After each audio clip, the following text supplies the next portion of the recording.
Ce renoncement de François Hollande intervient après les revers électoraux de Nicolas Sarkozy et d'Alain Juppé à la primaire de la droite. Trois des principaux leaders politiques français. Faut-il y voir la fin d'une époque et le renouvellement des leaders politiques? Nous sommes allés poser la question à un politologue ainsi qu'à des électeurs. Lilia Melconian avec Alain Locascio et notre bureau à Lyon.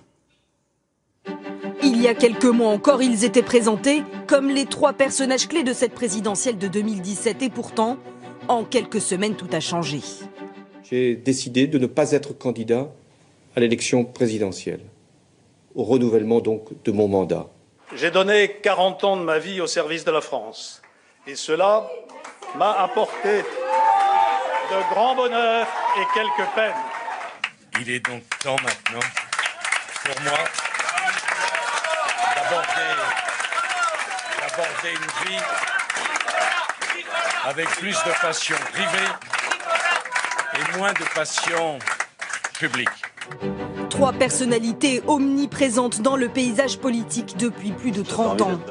Premier mandat pour Alain Juppé, 1983, tout comme Nicolas Sarkozy, 1988 pour François Hollande. Alors est-ce la fin d'une époque? Les Français semblent vouloir tourner une page. C'est surtout une volonté, je crois, des Français de sortir quelques personnalités. Deux anciens présidents de la République, c'est quand même pas complètement anodin. On a besoin vraiment d'autre chose. Mais certainement pas d'autre chose en allant dans un extrême. C'est pas parce que Sarkozy et Hollande ne se représentent pas qu'on va avoir du renouveau, ça c'est sûr. Heureusement que je suis là. Ça peut jouer. Du changement donc, mais pas forcément de renouvellement. Il y a une demande de déverrouillage du système qui est très forte chez les Français. Cela étant, ils choisissent aussi des hommes expérimentés et compétents. Il y a des personnes dont on ne veut plus, clairement, mais ce n'est pas pour autant qu'il y aurait une prime à la jeunesse. Des figures dont le destin national s'est brusquement assombri.